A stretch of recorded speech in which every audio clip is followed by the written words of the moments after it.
you think through an idea? Well, first of all, I think, okay, that's a really good question. We've tried to work that out with this essay app that my son and I have developed, because if you're going to write, the first question is, well, what should I write about? What's the name of the app? Essay.app. And, well, the first question is, well, what bugs you? What's bugging you? This is such a cool thing. It's like, where's my destiny? Well, what bothers you? Well, that's where your destiny is. Your destiny is to be found in what bothers you. Why do those things bother you? There's a lot of things you could be bothered by. Like a million things, man. But some things grip you.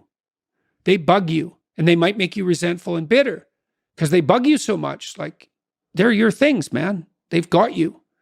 So then I look for a question that I would like the answer to, that I don't, and I would really like the answer to it, so I don't assume I already have the answer, because I would actually really like to have the answer. So if I could get a better answer, great. And so that's the first thing. And that's like a prayer. It's like, okay, here's a mystery. I would like to delve into it further. Well, so that's humility. It's like, here's a mystery, which means I don't know.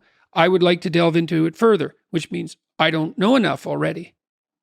And then comes the revelation. It's like, well, what's a revelation? Well, if you ask yourself a question, it's a real question. Do you get an answer or not? And the answer is, well, yeah, thoughts start to appear in your head. So From somewhere. That's right, from somewhere. Where do they come from? Do you have a sense? Depends on what you're aiming at. Depends on the question. But No, it does to some degree. It depends on your intent. So imagine that your intent is to make things better. Then maybe they come from the place that's designed to make things better. Maybe your intent is to make things worse.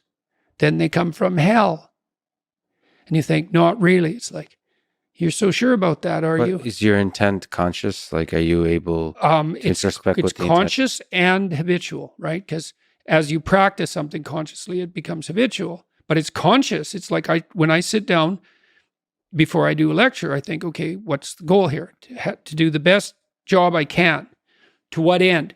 Well, people are coming here not for political issues. They're coming here because they're trying to make their lives better. Okay, so what are we doing? We're conducting a joint investigation into the nature of that which makes life better. Okay, what's my role? To do as good a job about that as possible. What state of mind do I have to be in? Am I annoyed about the theater? Or am I clued in and thrilled that 4,000 people have showed up at substantial expense and trouble to come and listen to me talk? And if I'm not in that state of mind, I think, well, maybe I need something to eat, or maybe I need to talk to someone, because that ingratitude is no place to start. It's like, I should be thrilled to be there, obviously. And so that orientation has to be there. And then is it conscious? All this is conscious. What am I serving? The highest good I can conceptualize. What is that? I have some sense, but I don't know it in the final analysis, which is why the investigation is being conducted. Who's doing it? Me, whoever I'm communing with, and the audience. And so I try to get myself, and I chase everybody away for that. It's like, I have to do that by myself. Are you writing stuff down? Yes, at that point, I just make point notes, and it's usually about maybe 30 notes. But then on stage, I never refer to them, and I often don't even use the structure that I laid out. Kind of an interesting thing. From where do powerful phrases come from? Do you try to encapsulate an idea into a sentence or two? Well, when I talk, and I've practiced this consciously since 1985, I try to feel and see if the words are stepping stones or foundation stones, right? It's like, is this solid? Is this word solid? Is this phrase solid? Is this sentence solid? Like, it's a real sense of fundamental foundation under each word. And I suppose people ask me if I pray, and I would say, I pray before every word. Well, when you're asking questions, like, you're very clear-headed and present in your ability to ask questions and inquire. So how do you do that? So first of all, I'm worried that my mind easily gets trapped when I step on a word and I know it's unstable. You kind of realize that you don't really know the definitions of many words you use. Mm-hmm. And that can be debilitating. So I kind of try to be more carefree about the words I use. Because otherwise you get trapped. You don't want to be obsessional. Like literally, my mind halfway through the sentence will think, well, what does the word sentence mean? Right. Well, neurologically. And then everything else just explodes. Yeah. Your big picture idea explodes and you lost yourself in the minutia. Well, neurologically, there's a production center and an editing center. And those can be separately affected by strokes. And so often when people are writing or talking, they try to activate both at the same time. And that's so people will try to write an essay and get every sentence right in the first draft. That's a big mistake. And so then you might say, well, how can you be careful with your words but carefree? And the answer is orient yourself properly, right? While in the conversation we're having, you have an orientation structure. You want to be prepared. You want to be attentive. Then you want to have an interesting conversation. And you want to have the kind of interesting conversation that other people want to listen to that will be good for them in some manner. Okay, so that's a pretty good frame. And then you kind of scour your heart and you think, is that really what you want? Are you after fame? Are you after notoriety? Are you after money? I'm not saying any of those things are necessarily bad, but they're not optimal, especially if you're not willing to admit them, right? And so they can contaminate you. So you want to be decontaminated. So you have the right trip, let's say. And so you have to put yourself, that's a meditative practice. You have to put yourself in the right receptive position with the right goal in mind. Then you can, and I think you can get better and better at this, then you can trust what's going to happen. So for example, before I came here, I presume you have a reason for doing the podcast with me. What's the reason? We wanted to talk for a long time, so the reason has evolved. One of the reasons is I've listened to you for quite a long time, so you've become a one-way friend, and I have many one-way friends. Some of my best friends don't even know I exist. So I'm a big fan of podcasts and audiobooks. Actually, most of my friends are dead. Yeah, right. The writers. The definition of a reader. Yeah.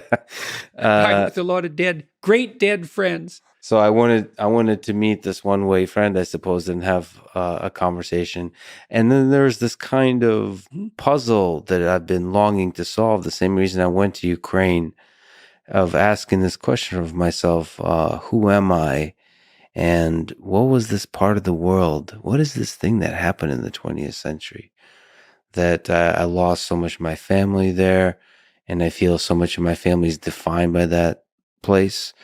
Now, that place includes the Soviet Union, it includes Russia and Ukraine, it includes Nazi Germany, it includes these big, powerful leaders and huge millions of people that were lost in the beauty, the power of the dream, but were also the torture that was forced onto them through different governmental institutions. And you are somebody that seemed from some angle to also be drawn to try to understand what was that. And not in some sort of historical sense, but in a deeply psychological human sense. What is that? Will it repeat again? In what way is it repeating again? And how can we stop it? And so that's the crucial issue. I felt I wanted to, from very different backgrounds, pull at the thread of that curiosity. I'm an engineer, you're a psychologist, both lost in that curiosity, and both wear suits and talk with various levels of eloquence about sort of the shadows that that history cast on us. And so that was one. And also the psychology. I wanted to be a psychiatrist for a long time. I was fascinated by the human mind. And until I discovered artificial intelligence, the fact that I could program and make a robot move, and until I discovered that magic, I thought I wanted to understand the human mind by being a psychiatrist, by talking to people, through talk therapy, psychotherapy. So now you got the best of both worlds because you get to talk to people and you get to build robots. Yeah, I mean, but the dream ultimately is the robot. That I felt like by building the thing, can you start to try to understand it? That's right. one way. I mean, we all have different skills and proclivities. So, like my particular one is has to do with I learn by building. Yeah, I think through a thing by building it, and programming is a wonderful thing because it allows you to like build a little toy example. So in the same way you can do a little thought experiment. Programming allows you to create a thought experiment in action. It can move, it can live, it can and then you can ask questions of it. So all of those, because of my interest in Freud and Jung, you're also in different ways have delved deeply into humanity, the human psyche, through the perspective of those psychologists. So for all those reasons, I thought our paths should cross.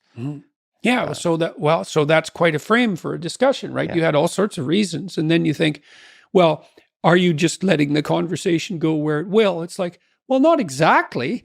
You spent all this time. It's not like this came about by accident, this conversation. You spent all this time framing it. And so all of that provides the implicit substructure for the play in the conversation. And if you have that implicit, here's another way, this is very much worth knowing, is if you get the implicit structure of perception right, everything becomes a game. And not only that, a game you want to play. And maybe in the final analysis, a game you'd want to play forever. So, that's obviously a distant beckoning ideal. But we know games need rules or there's no play.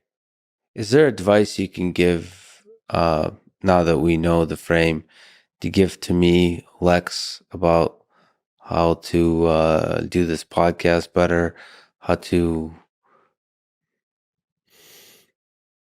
think about this world, how to be a good engineer, how to be a good human being, from what you know about me? Take your preoccupation with suffering seriously. It's a serious business. Right? And that's part of that, to circle back to the beginning, let's say, that's that willingness to gaze into the abyss, which is obviously what you were doing when you went to Ukraine. It's like, it's gazing into the abyss that makes you better. The thing is, and this is maybe where Nietzsche's idea is not as differentiated as it became.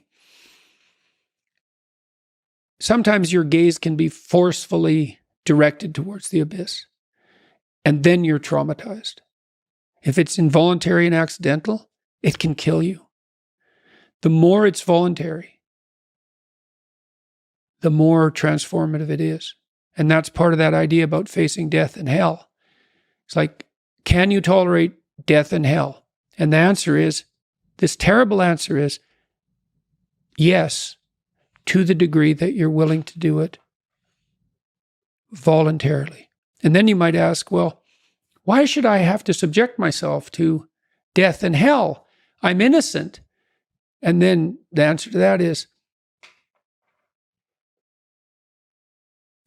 even the innocent must be voluntarily sacrificed to the highest good.